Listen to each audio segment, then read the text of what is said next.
Okay, guys, so we're going to take a look through the first act of Streetcar Named Desire. And we start off with the opening scene setting, that a really intensive, integral part of the overall text. The stage setting and the stage directions. Williams is really famous for a kind of lyrical style of stage direction and setting. And what we mean by that is the expression of emotional intensity. You know, he really gives the setting and the stage directions a symbolic, poetic quality that expresses the emotional experiences of the characters, particularly Blanche, that are undergoing the drama. So we see that right from the word go in the very opening stage directions. The exterior of a two-story corner building on a street in New Orleans, which is named Elysian Fields and runs between the L&N tracks and the river. We've got immediately this symbolic use of place names that runs throughout the text. Elysian Fields being Blanche's ultimate destination. And each of these locations has this symbolic property that comments on the narrative of her tragic fate in the drama. You know, she takes a streetcar named Desire. She's driven by her desires to a place called Cemeteries and Elysian Fields. And first of all, she ends up in Elysian Fields, which is the symbol in the location in Greek mythology where souls of the fallen greats would go. So there is an allusion here as well to Greek tragedy, and a very subtle suggestion that Blanche's fate is a tragic one because she is a noble hero that would be worthy of her ultimate destiny in Elysian Fields. Of course, where she actually ends up is Cemeteries, a location called Cemeteries, which is obviously carries with it a much greater sense of morbidity and decay. He furthers this. The section is poor, but unlike corresponding sections in other American cities, it has a raffish charm. The houses are mostly white frame, weathered grey, with rickety outside stairs and galleries and quaintly ornamented gables. Now, one of the tensions in these opening stage settings is the tension between the sort of aesthetic beauty and the decay of the scene, which mirrors, I think, the internal conflict that Blanche represents, that conflict of values between a decaying but beautiful, sort of aestheticized, noble old South that is symbolized by her tragic fate. The raffish charm of New Orleans, though, I think has this quality where it becomes compelling, like Stanley. You know, the city itself, in its roughness, has a compelling, attractive quality that is different from other American cities. And Stanley seems to parallel that with his rough sort of vitalism that is nevertheless sort of sexually compelling to the other female characters. The houses are mostly white frame, weathered grey, with rickety outside stairs and galleries and quaintly ornamented gables. Now, these descriptions here give us the sense of a decayed nobility. You know, the buildings themselves mirror that sign of decayed nobility that we see, you know, embodied in Blanche. This is carried on further down. This building contains two flats upstairs and down. Faded white stairs ascend to the entrances of both. So we've got this pattern of decay or decayed beauty, nobility, and whiteness. All of those things embodied in Blanche's character. It is first dark of an evening early in May. So we start this play in the darkness of spring. You know, there's a sort of tension between that initial time, and that we end the play sometime in August. So we've got this narrative that, in terms of its temporal structure, mirrors or actually inverts a normal narrative of regeneration. You know, there is we begin at the moment of regeneration in May and spring, and end up in fall with the beginning of the sense of decay. And it's important that it is fall rather than winter, because we don't actually see in the conclusion of the play, the full tragedy of Blanche's fate. We only get given the impression that she is on a sharp downward trajectory.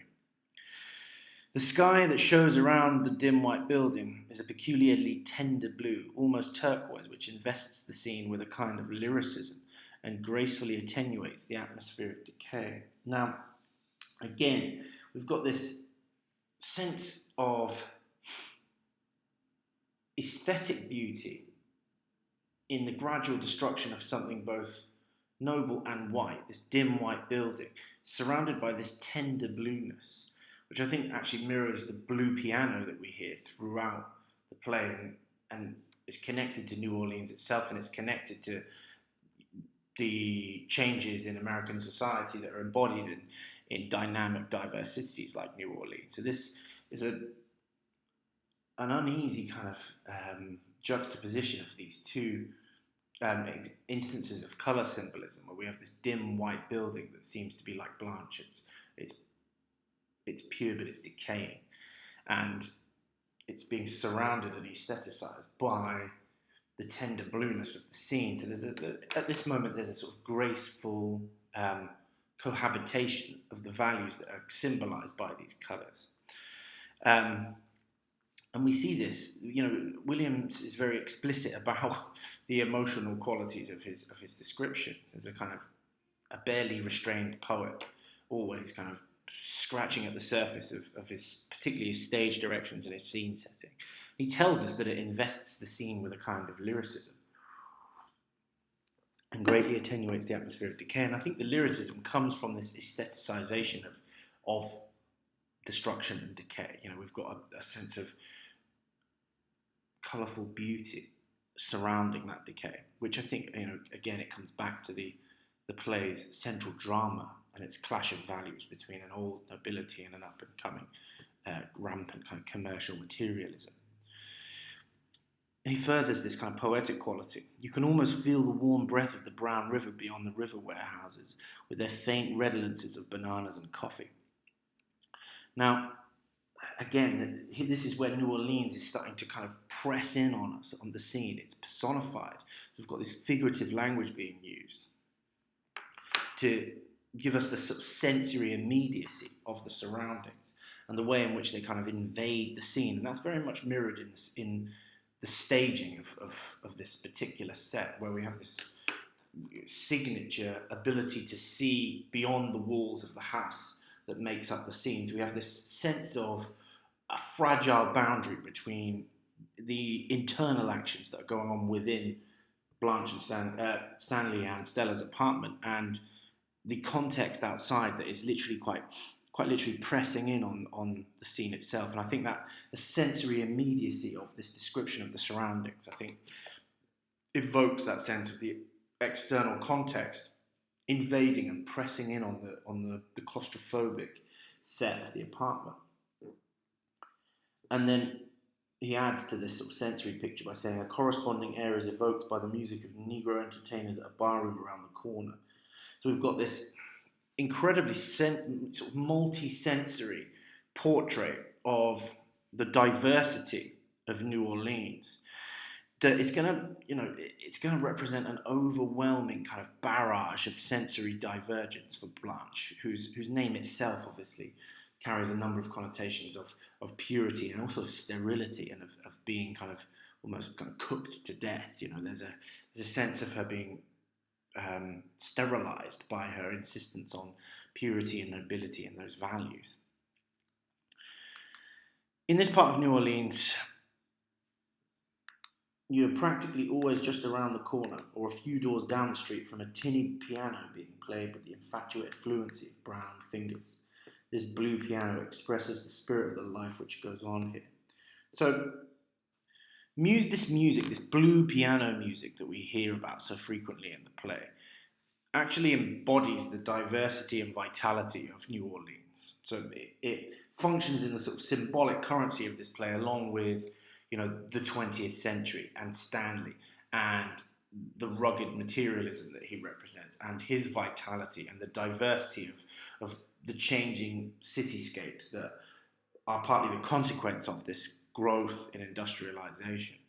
So the blue piano captures that unique spirit of New Orleans that embodies that powerful sensory immediacy and the sense of cultural diversity that is so alien to Blanche. This part of what we're being given in this opening scene is an atmosphere and a context and a set of surroundings in which Blanche is going to appear to be a kind of fish out of water, someone completely at odds with their surroundings in both physical and emotional and intellectual terms.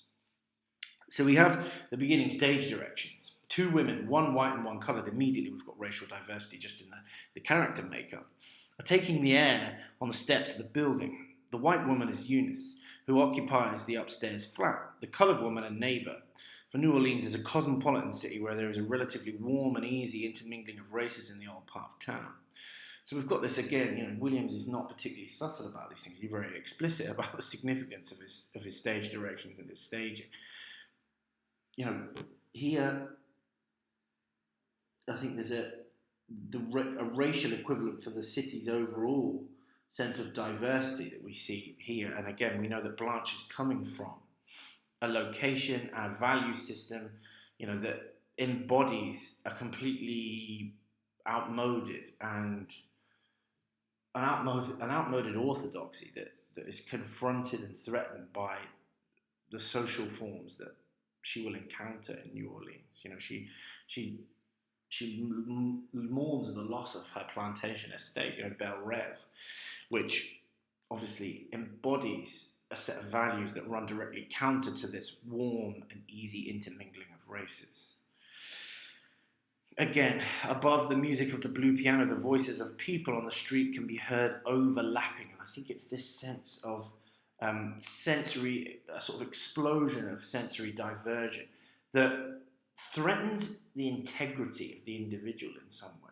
There is a sense of threatened integrity, not necessarily in these descriptions from our perspective, but from the perspective of an individual like Blanche, who, is threatened by the values that are embodied within these lyrical descriptions.